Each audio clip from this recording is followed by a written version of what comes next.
Hello guys, welcome back to our podcast. This is Tada Kenya podcast and I'm your host Maureen Salim, and today we'll be discussing about men's mental health. And before we get into the discussion, I'll let my colleagues introduce themselves. Hello everyone, my name is Jubilin Rex Omondi, a psychologist at Kisumu County Referral Hospital. Hi everyone, my good name is Christine Were. I work at Tada Kenya. So before we get into the discussion, to Rex, who is our psychologist today, just define to us the importance of mental health and why is it important to men. Mental health, first of all, we need to define what mental health is. Mental health, it is the emotional, psychological, and the social well-being of a man. And one of the most important things when we are talking about mental health, according to men, is the overall well-being. When a man is well emotionally, mentally, then the physical well-being is also well. So the month of June is Men's Mental Health Month. So to Christine and to Rex, who is our psychologist today, why is it men? Why not women? Why men? Why men? Yeah. So I feel like mental health to men is not really a priority. Like it has not been prioritized as compared to how women view mental health. And I think it's because of how the society view men. There are things that if you do as a man, you'll be considered, you're weak. But deep down it is hurting men. So I think this day has been set aside to create awareness that mental health is equally important to men as it is to women. Yeah.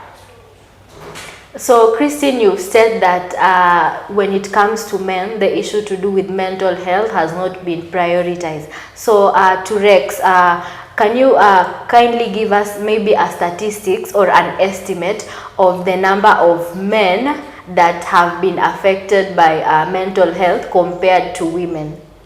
Okay, so in general, statistics don't lie. So 1 in 4 Kenyans experiences mental health issues. That is the first statistics. Then less than 40% of men are aware of their mental state. Then 15% of men aged between age 15 to 24 have experienced mental health issues, but they've never really sought for help. Then over 50% of men have reported facing significant stigma and discrimination related to mental health.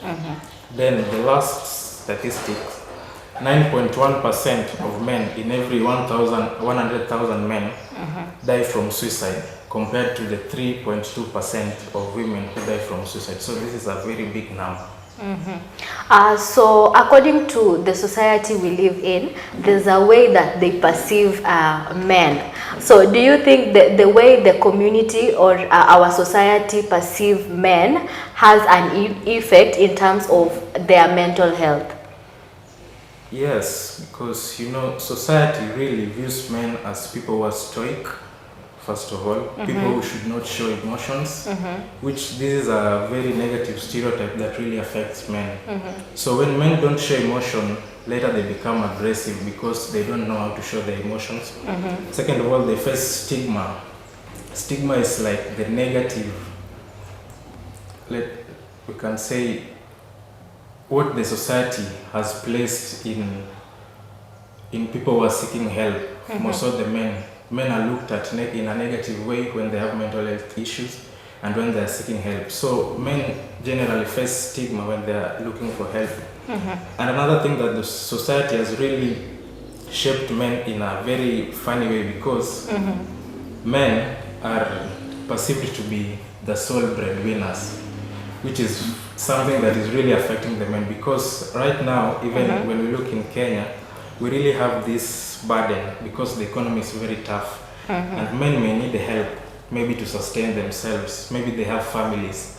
You find when the society has said that men be the sole breadwinners, men may fall under stress. They don't know, because you may find that maybe a man is married, but the wife is making a lot of money, more than the man. But the wife is not helping the man because the society as a general perceives men to be the sole breadwinner. Not the society, even the Bible says a man should provide. Yes, but we need help sometimes. Sometimes it is a burden. We cannot make it on our own, and that is when I really like the feminist groups, even the STADA, which are championing for equality, which really, if you look at it, really helps us men in general, because the burden somehow is reduced.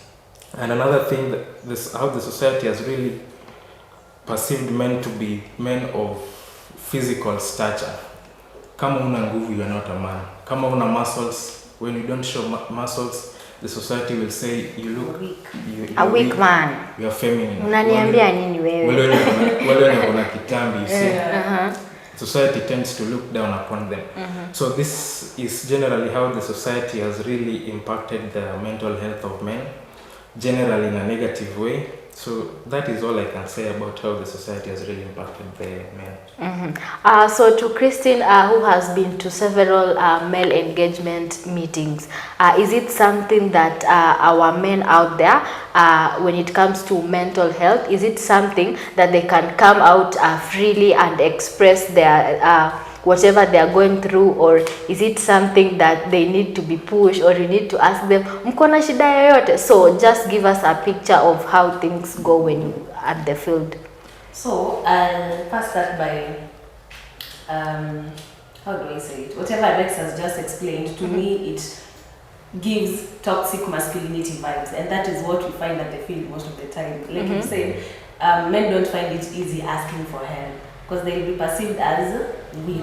But if it's a women-only activity, you get that they talk a lot, and you realize that when a man has an issue, they won't talk about their problems or whatever they are going through as compared to women. So I think, I don't know if it's a mental health issue that men are suffering from, or men are going through, and it's toxic masculinity. How society views men, the cultural norms and expectations of how a man is supposed to behave. To Rex, so what are some of the symptoms that you will look into a man and say this man has some mental issues, or this man is not okay? One of the issues ni ule mtu ambaye amejitoa kwa zile vitu alikuwa anapenda kufanya, withdrawn, socially withdrawn. He doesn't want to talk to the friends, the people, ameji-isolate. That is one of the main symptoms that we usually look. So another one is their daily activities has really changed. Unapata ni ule mtu maybe asubuhi akiamka alikuwa anafanya hii, but sasa akiamka kwanza, in fact anaendelea analala kabisa, unaona. So vitu kama hivyo ndio pia tunaweza zingatia tukiongelea mental health. Then another thing also, when this person has started to indulge in very risky behaviors, you know. Sometimes I was watching something on YouTube, you see, there's like a cliff and somebody is skating down the cliff at a very high speed, you know. That is reckless. And you know, when somebody has mental health issues, they start to be reckless with their lives. Reckless driving, they start to indulge in drugs, alcohol, some things like that. Those are some of the things that we look at. Another thing, they cut off people, their friends, hujui anafanya nini. Sometimes they become very much aggressive. So that is how, in fact, when you want to study a man and know that this man has mental health issues, we look at how he's aggressive. You know, being aggressive is not bad, but being overly aggressive and violent, then sometimes kuna problems. Then how this person will be talking, they will be having some disorganized thoughts, disorganized thinking. Unapata anakuongelesha hadi unamuuliza hiyo umesema hivi. Then that is when now you start to realize kuna problems. Those are some of the things that we need to look into. Sometimes zinaonekana, but we try to avoid them, atupei kipaumbele. So those are the problems that really men face. And that is how to know if a man really has mental health issues. Those are the few points. For a man who is suffering from mental issues, do we have a timeline of when they should see a doctor? I think when you have an issue, even when you're sick, the first thing you usually do is find solutions on how to cure the sickness. So if you find any mental challenges, the first and foremost thing that you need to do is seek for help. Pale tunaambiwangwa when symptoms persist, seek for medical help. Yeah. So when these mental health issues persist, then you're free to look for help. And I'm very glad, even where I'm working right now, I see there are a lot of counselors, psychologists who are usually willing to help people, be it from asubuhi hadi jioni, they're usually there. So it is also good that we are also coming up with some ways of helping men. We are providing, let's say, awareness, we are providing easy access to mental health facilities also. And also there are a lot of trained people who are really helping the men outside here. Yes. So to our next question, this is an open question. Before we go to the next question, Rex was talking about some of the symptoms to show that someone is going through mental health issues.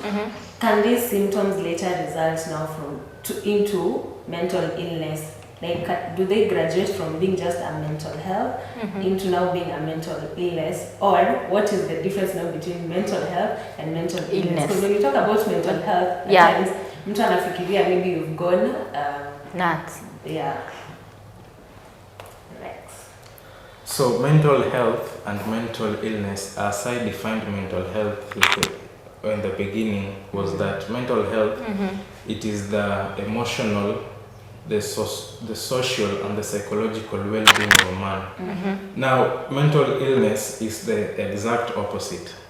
When somebody is not mentally well, when somebody is not emotionally well, when somebody is not psychologically well, when somebody is not emotionally well. So you find that now mental health can actually lead to mental health illness because the symptoms keeps on manifesting. You have not dealt with the symptoms. Most of whatever I see is there's this drug-induced psychosis. This is a psychosis that it's brought about when somebody indulges in drugs. So you see, when somebody maybe is depressed, that is a mental health issue. They will turn to drugs so that at least you are tulize kiasi. But you know, when you turn into drugs, now some people may start developing the drug-induced psychosis. So now this is how the drug-induced psychosis has manifested. It started off kidogo tu, ikaenda huyo akaamua aanze kutumia miadarati ama ni pombe anatumia, then ndio ikamuingiza kwa drug-induced psychosis. So mental illness and mental health, they are somehow related, and it is just the exact opposite if you want to understand it well. Yes. So as I go to the next question, it's an open question. Wanasema kabla maji yamwagike lazima ukuwe na mbinu ya kufanya maji yasimwagike. So before we get into the mental illness, there's always a measure to avoid that. Just give us a brief of some of the measures that should be put in place or men should practice to avoid mental issues. Well, one of the things that we can talk about is therapy. Therapy really works miracles, and if somebody feels like they are mentally unstable, there's usually room for you to seek for therapy, and therapy really helps. There are a lot of people, there are a lot of psychologists who are trained to help us in whatever we are going through. Another thing that I can say is mindful meditation, being mindful, being in your thoughts, jifikirie vizuri. Whenever you're having mental health issues, it is good to look maybe for an open space where there's fresh air. You breathe in, breathe out, brainstorm on whatever is happening to you. Try also to find solutions that may be helpful to you. So those are some of the things that people suffering from mental health can do that can help them avoid falling into mental illnesses. So do you think that self-care has a great impact in terms of mental health? Yeah, by the way, self-care really helps. Kujilinda, having clean clothes. You know, being clean is also self-care. Having clean clothes is also self-care. Sleeping for 7 to 8 hours, it's self-care. Having a balanced diet, self-care. Whatever you do that makes you feel good, but in a positive way, not in a negative way. Something like cleaning, maybe making your bed in the morning when you wake up, maybe sleeping in a conducive environment. Those are some of the things, those are some of the self-care techniques that people can use, and they really work miracles. So as we conclude, I want all of us to, before we conclude, Christine has something to add. So it's not really a question, but I don't know if you guys, I don't know if I'm allowed to talk about this on this podcast, but there's this guy I've been following up on his stories on social media. He was once a journalist at Royal Media Services, Kimani Mbugua. You guys are aware of his story? Yeah. Like, it's so touching, and it's just, should I say a success story, or it's just a story that is can inspire or motivate people to look for help out there. Yeah. Because looking at listening to his story, like where he came from and where he's at right now, a lot of things happened. He lost a lot of things. He has learned a lot of lessons. And just as Rex has mentioned, some of these mental illnesses are caused by use of drugs. Yeah. And that was the case with his problem. It started from a mental health issue, went to drug abuse, and then now it has erupted into something big. So to our viewers watching out there, just seek for help. And now this makes me want to ask Rex, that you're at the facility, what is the ratio of men and women showing up to seek for help? Actually, I think as of now, men are trying. They are not there, but They are trying. They are trying, because cases that we are handling of men having issues is a little bit worrying. It's a little bit high. Then another thing, it's that these men also who are usually coming there, they're usually brought in by someone. So that is like creating public awareness and education. So at least there's someone somewhere out here who knows that when somebody, or when I have problems, I can seek help somewhere. So I urge the men outside there, whenever you're having problems, you can just come on your own. Si lazima usukumwe na mtu ndio kuja utafute usaidizi. Yes. It's okay not to be okay. I saw a poster that said, "Don't man up, speak up." Yeah. Speaking is a form of strength. It's not a weakness. Tell them loudly. Yeah, speaking is a form of strength. It's not a weakness. Asking for help is strength. It's not weakness. You don't need to prove a point. You don't need to be self-reliant. You can always ask for help whenever you feel like you need help. Because there's always people who are willing to help you. So as we conclude, I want all of us to paint a picture of the world we want to see when it comes to men's mental health.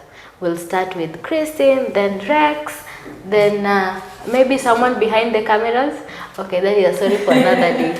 Okay, a world I would love to see is a world where men speak openly, not just women. You see, a lot of people complain that a lot of organizations have come up just to cater for the needs of girls and women. But I think, according to me, this is because men don't speak up a lot about their problems. So I would want to see a world where men speak up, and they also like just look for help for themselves. For me, I would like to see a world where men are mindful of each other. Let them try to abolish the stereotypes of toxic masculinity. Let them embrace counseling and therapy, because it is really helpful. And as Christine has said, let men speak up, because when you speak up is when you will know that you have a problem. So as for me, I would really want to see a world where men speak up. When you speak up and you seek for help, it doesn't make you a woman, but it gives you the help that you require. So that is all from us, and that is all from us. Keep the conversations going. Ask those questions. Next time when we have our psychologist Rex on board, he'll be able to answer all those questions. Bye. Bye.